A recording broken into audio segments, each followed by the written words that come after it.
Hello friends, team summer हिल की ओर से मैं निरंजन कुमार आप सभी का वेलकम करता हूं। आज हम लोग बाल विकास एवं मनोविज्ञान में बढ़ते हैं 8वें अध्याय की ओर, जो कि होगा हमारा भाषा और चिंतन, लैंग्वेज एंड थॉट। तो इस चैप्टर के ऊपर हम लोग आज डिस्कशन करेंगे डिटेल्स में, और इसके बाद इसके ऊपर आपका शिक्षण सीरीज आएगा जिसमें हम ऑब्जेक्टिव प्रश्नों को लेकर आएंगे। तो चलिए शुरू करते हैं आज का क्लास। सबसे पहले हम लोग भाषा के ऊपर चर्चा करेंगे। भाषा क्या है?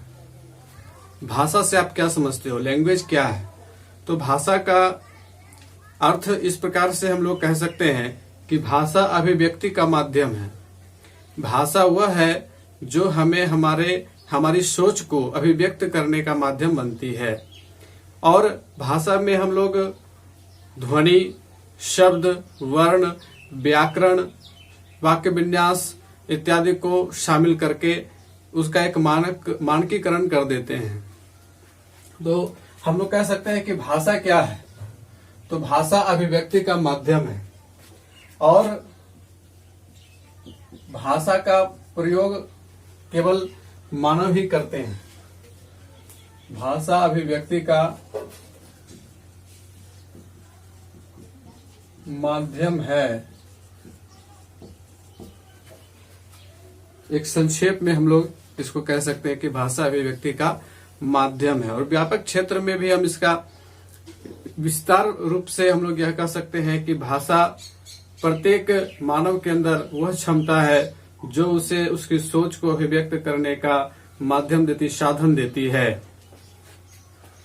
अब हमें यहाँ समझना है कि बालकों में भाषा का विकास होता कैसे है। जो छोटे छोटे बालक होते हैं वे भाषा को कैसे सीखते हैं, और इसके ऊपर बहुत सारे मनोवैज्ञानिकों ने, भाषाविदों ने चिंतन किया है, और उन्होंने इसके ऊपर बहुत सारे रिसर्च वर्क किए हैं, और उसके बाद बहुत सारे सिद्धांतों को उन्होंने दिया है। तो आज के चैप्टर में हम लोग उनमें से कुछ प्रमुख सिद्धांतों को पढ़ेंगे, जैसे बैंड्यूरा का सिद्धांत, नोम चोम्स्की का सिद्धांत, और इसके पहले भी हम लोग जीन पियाजे को, कोहलबर्ग को, वाइगोस्की को पढ़ चुके हैं। उन्होंने भी भाषा के संदर्भ में अपने सिद्धांत दिए हैं। तो बालकों में, छोटे छोटे बालकों में भाषा का विकास कैसे होता है? तो भाषा का विकास दो प्रकार से होता है। पहला प्रकार है भाषा अर्जन, और दूसरा प्रकार भाषा अधिगम। भाषा अर्जन से आप क्या समझते हो? तो भाषा अर्जन को अंग्रेजी में लैंग्वेज एक्विजिशन कहते हैं। एक्विजिशन जो शब्द है वह एक्वायर शब्द से बना है। एक्वायर का मतलब होता है अर्जन करना, अधिग्रहण करना। हम जिस परिवेश में रहते हैं वहां जिस भाषा को बोला जाता है, परिवेश के अन्य लोगों के द्वारा, एक छोटा सा बच्चा जब उस परिवेश में आता है तो वह स्वाभाविक रूप से अन्य लोगों के द्वारा अनुकरण करके, उनके मुख से जो ध्वनियां निकलती है, जो शब्द निकलते हैं, उनका अनुकरण करके वह भी सीख लेता है। तो यह क्या है? भाषा अर्जन है। भाषा का अर्जन इसे हम कहेंगे। और भाषा का अधिगम क्या है? भाषा का अधिगम क्या है? तो भाषा अधिगम के अंतर्गत हम भाषा सीखने की उस क्रियाविधि को अपनाएंगे जो हम विद्यालय में जाकर के अन्य भाषाओं को, जो हमारे परिवेश से जुड़ी हुई नहीं है, यदि उसे सीखते हैं तो वह भाषा सीखना कहलाती है, भाषा अधिगम वो कहलाती है। तो यदि हम पाठ्यक्रम के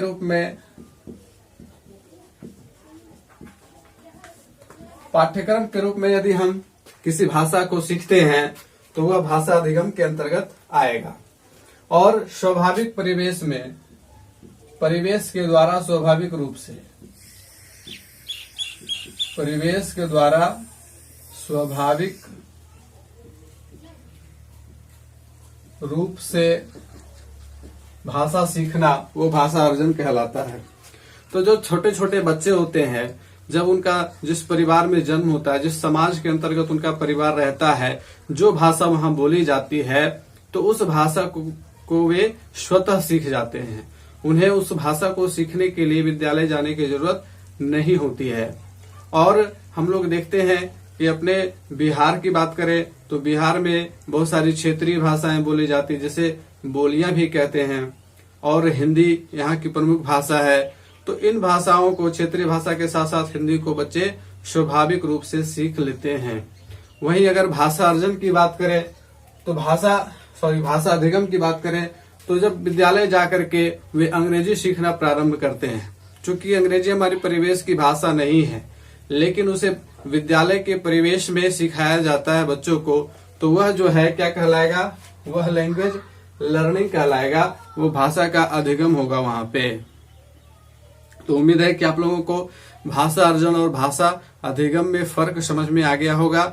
चलिए बढ़ते हैं अगले टॉपिक की ओर। हमारा अगला जो टॉपिक है वो है भाषा के भाग। भाषा के कितने भाग होते हैं इसको हम लोग समझेंगे। भाषा के प्रमुख रूप से 4 भाग होते हैं। पहला जो सबसे छोटा भाग है वह स्वनिम कहलाता है, इसको फोनीम कहते हैं। यह ध्वनि की सबसे छोटी इकाई होती है। ध्वनि की सबसे छोटी इकाई को स्वनिम कहते हैं। अंग्रेजी नाम इसका याद रखेंगे फोनीम।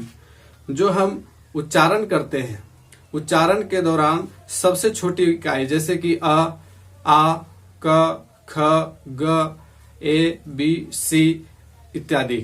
तो ये जो भाषा की सबसे छोटी इकाई है, ध्वनि की सबसे छोटी इकाई है। ध्वनि की सबसे छोटी इकाई इसको हम लोग फोनीम के नाम से जानते हैं, स्वनिम के नाम से जानते हैं। इसके बाद दूसरा जो भाग है वो है रूपीम। रूपीम को मॉर्फीम कहते हैं। यह शब्द का लघु रूप होता है, शब्द का छोटा भाग होता है। जब बच्चे छोटे होते हैं ना तो वे पूरे शब्द को उच्चारण नहीं कर पाते, पूरे शब्द का उच्चारण उनसे नहीं हो पाता, तो वे शब्द को तोड़ करके उसका छोटा रूप बना करके बोलेंगे। जैसे खाना को बोलेंगे खा, पीना को बोलेंगे पी, या वे अपने सुविधानुसार से उन शब्दों को एक लघुकृत करके अलग नाम ही रख देते हैं। तो इस प्रकार से जो शब्द के छोटे रूप होते हैं वो मॉर्फीम कहलाते हैं, रूपीम कहलाते हैं। तीसरा आते हैं वाक्य विन्यास, सिंटैक्स। वाक्य विन्यास क्या है? तो वाक्य विन्यास के अंतर्गत वाक्य का निर्माण करना। वाक्य का निर्माण कैसे होता है? जब शब्दों को एक क्रम के अनुसार सजा करके इस प्रकार से रखा जाता है ताकि उनका अर्थ निकल करके आए, वो उनका सार्थक अर्थ निकले, तो उसे हम क्या कहते हैं? वाक्य कहते हैं। तो वाक्य विन्यास के अंतर्गत आएगा वाक्य का निर्माण करना, क्रमिक रूप से शब्दों को रखना जिससे कि सार्थक अर्थ निकले, तो वह वाक्य विन्यास के अंतर्गत आता है। और बच्चे जैसे जैसे बड़े होते जाते हैं तो वे वाक्य विन्यास को सीखते हैं। सबसे पहले क्या सीखते हैं? सबसे पहले स्वनिम सीखते हैं, यानी कि फोनिम्स को सीखते हैं, ध्वनि की सबसे छोटी इकाई को सीखते हैं। वो जिस परिवेश में रहते हैं वहां बोली जाने वाली भाषा की जो सबसे छोटी इकाई होती है उससे वे सीखते हैं। दूसरे नंबर पर रूपीम यानी कि मॉर्फीम को वो सीखते हैं, शब्द के छोटे छोटे रूप को वो सीखते हैं। और उसके बाद आता है वाक्य विन्यास। जब वे शब्दों को सीख लेते हैं तो फिर वो धीरे धीरे वाक्य का निर्माण करना शुरू कर देते हैं। और इसके बाद आता है अर्थ विन्यास।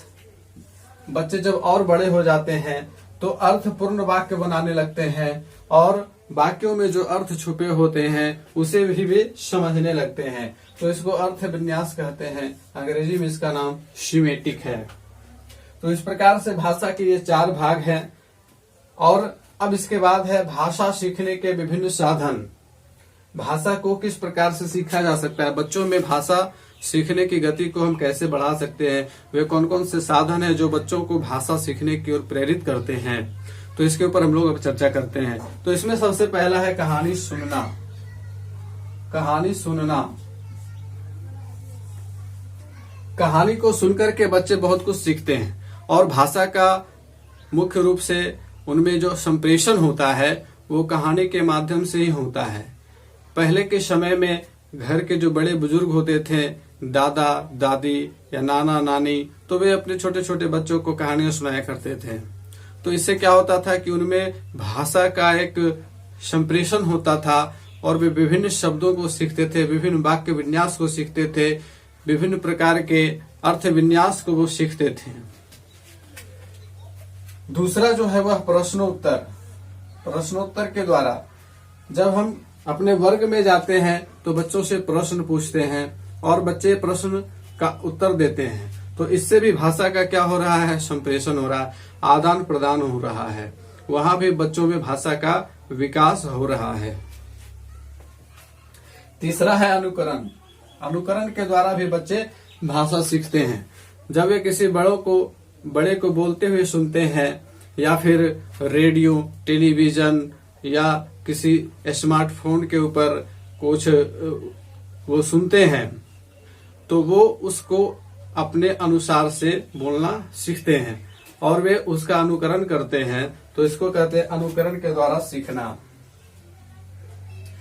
और आप लोग देखते होंगे कि घर में जो बड़े सदस्य होते हैं, कुछ सदस्य ऐसे होते हैं जिनके मुंह से कुछ गलत शब्द निकलता है तो बच्चे उसे भी फॉलो कर लेते हैं और वे उस शब्द को भी बोलना सीख लेते हैं।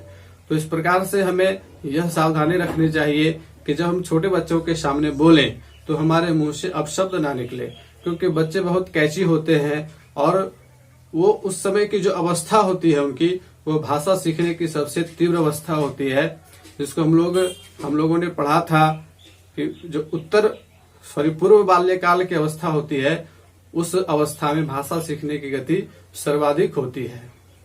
2 से 6 वर्ष की अवस्था, जिसे पूर्व बाल्यकाल अवस्था कहा जाता है, तो उस अवस्था में बच्चे जो है अनुकरण के द्वारा भाषा सीखते हैं।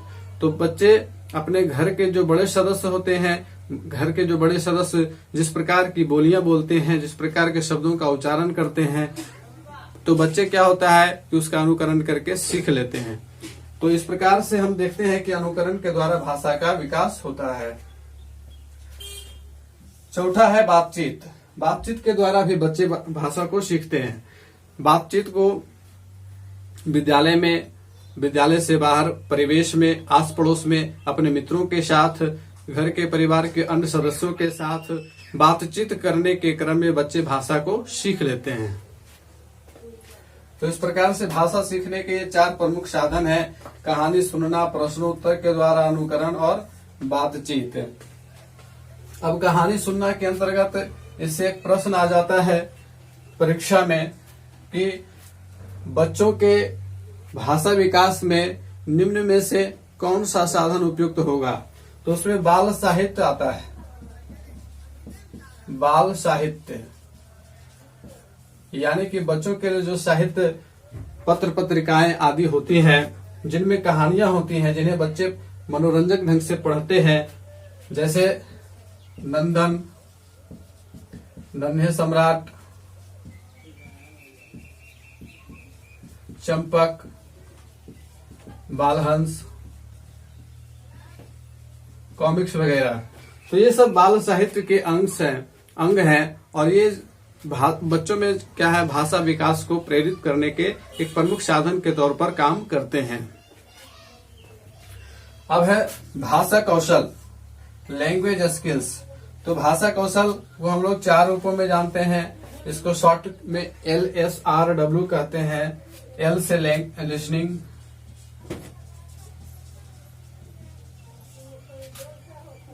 S से स्पीकिंग, R से रीडिंग और W से राइटिंग। यानी कि लिसनिंग, स्पीकिंग, रीडिंग और राइटिंग, ये 4 भाषा के कौशल हैं, भाषा कौशल हैं। और इसको क्रम के अनुसार बच्चे सीखते हैं। सबसे पहले वे लिसनिंग करते हैं, यानी कि सुनते हैं, सबसे पहले सुनना। उसके बाद स्पीकिंग यानी कि बोलना। बच्चे जब सुनेंगे तो बच्चों में भाषा का विकास होगा और वे भी उसका अनुकरण करके बोलना सीखेंगे। और बोलने के बाद फिर वे पढ़ना सीखेंगे और तब जाकर के लिखना सीखेंगे। तो ये लैंग्वेज स्किल्स हैं। इसके बारे में हम लोग अगले चैप्टर्स में डिटेल से इसका स्टडी करेंगे और खास करके इंग्लिश के पार्ट में हम लोग इसका डिटेल से अध्ययन करेंगे। तो अभी तक का ये हमारा टॉपिक था। अब इसके बाद हम बढ़ते हैं अगले टॉपिक की ओर। तो बढ़ते हैं अगले टॉपिक की ओर, जो कि है हमारा भाषा का सिद्धांत। भाषा विकास के सिद्धांत कौन कौन से हैं, इसको जरा समझेंगे। पहला है बैंड्यूरा का सामाजिक अधिगम का सिद्धांत। बैंड्यूरा ने क्या कहा? बैंड्यूरा एक भाषाविद थे, मनोवैज्ञानिक थे। इन्होंने सामाजिक अधिगम का सिद्धांत दिया। इन्होंने कहा कि बच्चे परिवेश या समाज में बोली जाने वाली भाषा का अवलोकन, अनुकरण और इसका आदर्श रूप में एक मॉडलिंग के द्वारा सीखते हैं, प्रतिमान के द्वारा सीखते हैं।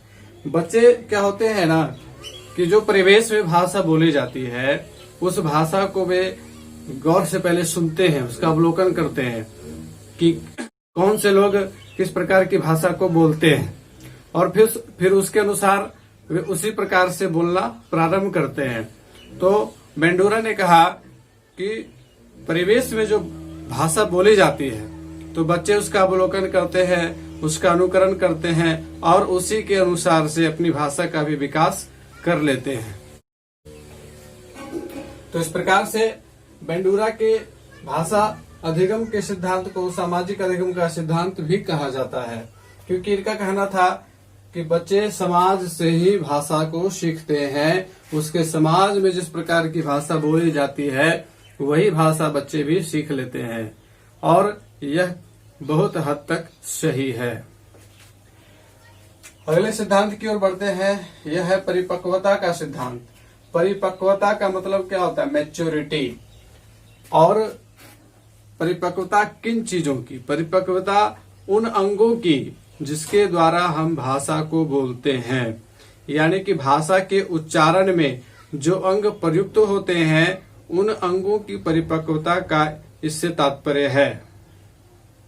तो देखा जाए कि भाषा के उच्चारण के समय कौन कौन से अंगों का प्रयोग हम लोग करते हैं, तो सबसे पहले स्वर यंत्र है। स्वर यंत्र कंठ के पास होता है, श्वास नली के साथ जुड़ा रहता है, ट्रेकिया से जुड़ा रहता है, और स्वर यंत्र के द्वारा ही ध्वनि निकलती है। और इसके ऊपर आते हैं तो कंठ है, उसके बाद जिह्वा है, उसके बाद तालु, मूर्धा और ओष्ठ। इन सब अंगों की परिपक्वता यह निर्धारित करती है कि कोई बालक भाषा को कितनी अच्छे से बोलता है। इन अंगों में परिपक्वता आने पर भाषा पर नियंत्रण होता है और अभिव्यक्ति अच्छी होती है। तो यह परिपक्वता का सिद्धांत है। तीसरा सिद्धांत अनुबंधन का सिद्धांत। अनुबंधन के सिद्धांत को साहचर्य का सिद्धांत भी कहा जाता है। इसमें बच्चों को मूर्त वस्तुओं से अमूर्त चिंतन करवाया जाता है। जैसे आप लोगों ने देखा होगा व्याकरण की किताब में या हिंदी की किताब में चित्र दे करके उसके ऊपर आधारित कहानी लिखने के लिए दिया जाता है। तो यह क्या है? मूर्त वस्तु को दिखा करके अमूर्त चिंतन करवाना। तो इसको अनुबंधन का सिद्धांत कहते हैं। चौथा आते हैं चोमस्की का भाषा अर्जित करने का सिद्धांत। चोमस्की, नोम चोमस्की। चोमस्की के अनुसार बच्चे शब्दों की निश्चित संख्या से कुछ निश्चित नियमों का अनुकरण करते हुए वाक्यों का निर्माण करना सीख जाते हैं। इन शब्दों से नए नए वाक्यों एवं शब्दों का निर्माण होता है। इन वाक्यों का निर्माण बच्चे जिन नियमों के अंतर्गत करते हैं उन्हें चोमस्की ने जेनरेटिव ग्रामर यानी कि सार्वभौमिक व्याकरण की संज्ञा प्रदान की है। तो चोमस्की का कहना था कि बच्चे शब्दों की निश्चित संख्या से कुछ निश्चित नियमों का अनुकरण करते हुए, यानी कि चोमस्की का भी यह मानना था कि बच्चे अनुकरण के माध्यम से ही सीखते हैं। और चोमस्की ने यह भी कहा था कि बच्चे के अंदर भाषा सीखने की प्रवृत्ति जन्मजात होती है, क्योंकि हमारे परिवेश में जितने भी प्राणी हैं उनमें से मानव ही भाषा बोलने में सक्षम हो पाता है। बाकी के अन्य प्राणी भाषा बोलने में सक्षम नहीं हो पाते हैं, जबकि वे भी हमारे परिवेश में रहते हैं। यदि उन प्राणियों के अंदर, उन जंतुओं के अंदर भाषा बोलने की क्षमता होती तो वे भी हमारा अनुकरण करके भाषा बोलना सीख जाते हैं, लेकिन वे नहीं कर पाते हैं क्योंकि उनके अंदर भाषा बोलने की क्षमता होती ही नहीं है। केवल और केवल मानव ही ऐसा प्राणी है जिसमें यह क्षमता जन्मजात होती है और वह भाषा बोलना सीख लेता है। तो यह चोमस्की का भाषा अर्जित करने का सिद्धांत था। तो इस प्रकार से हम लोगों ने भी भाषा विकास के सिद्धांत को पढ़ा। अब बढ़ते हैं हम लोग अगले टॉपिक की ओर। आइए बढ़ते हैं अगले टॉपिक की ओर। हमारा अगला जो टॉपिक है भाषा विकास को प्रभावित करने वाले कारक।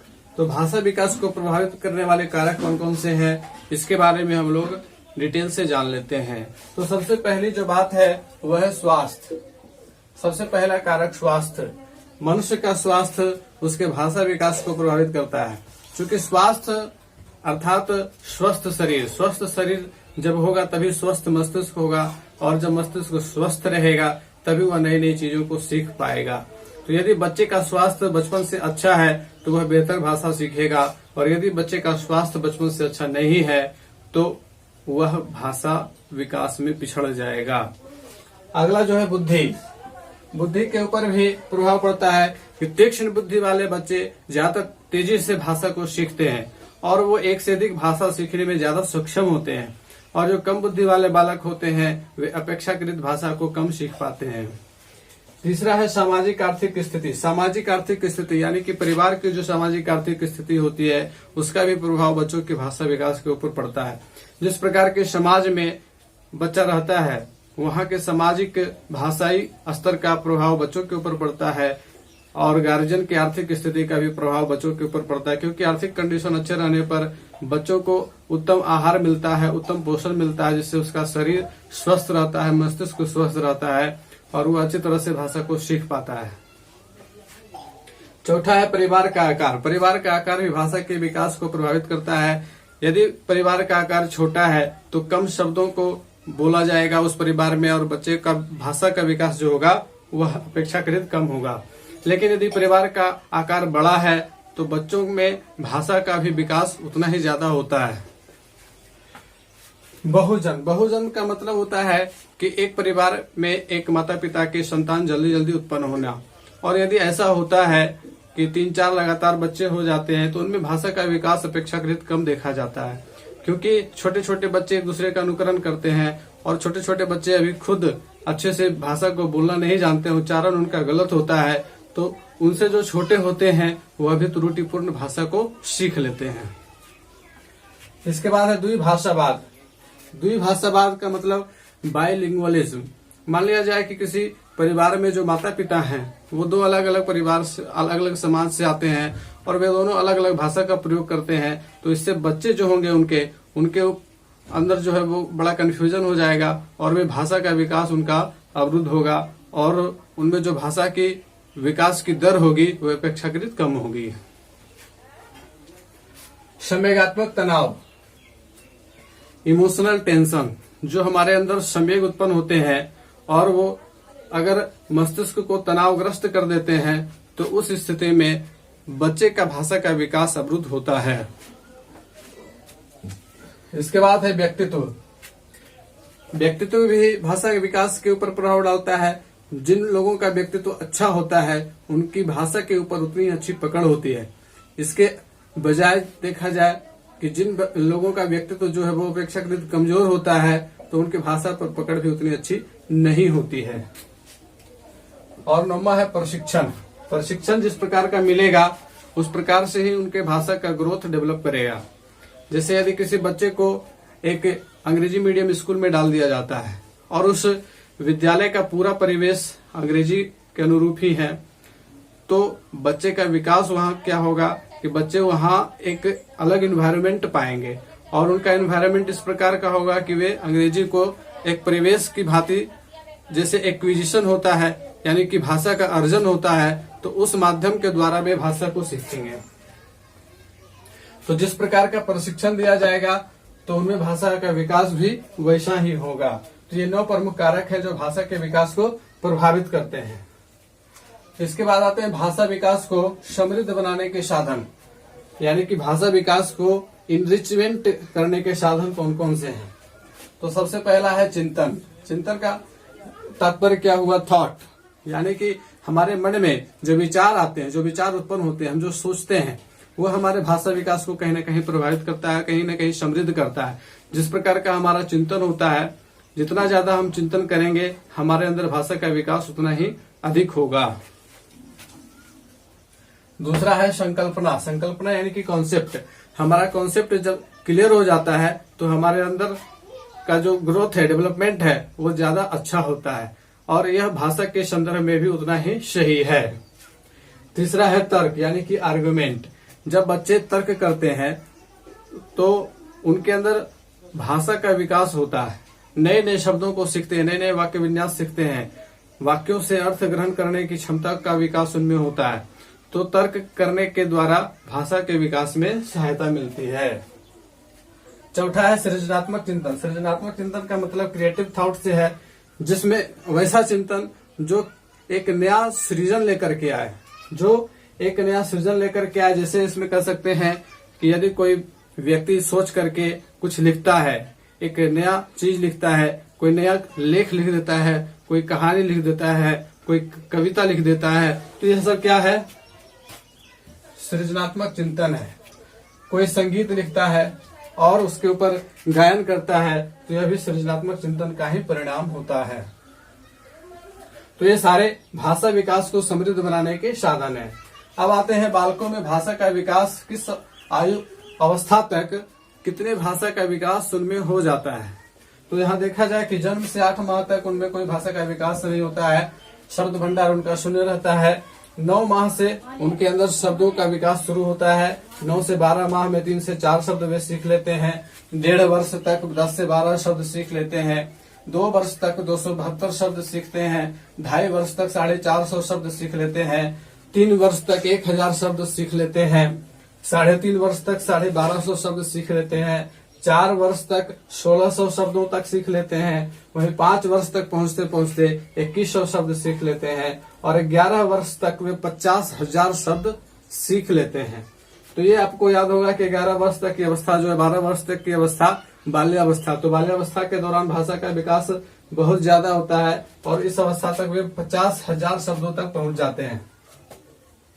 14 वर्ष तक की आयु में वे 80,000 शब्द और 16 वर्ष से आगे तक 1 लाख से अधिक शब्द को वे सीख लेते हैं। तो इस प्रकार से हम लोग देखते हैं कि बच्चों में भाषा का विकास बाल्यावस्था में सर्वाधिक तेजी से होता है, सर्वाधिक तीव्र गति से होता है। और बच्चों में भाषा का विकास हम लोगों ने जान लिया।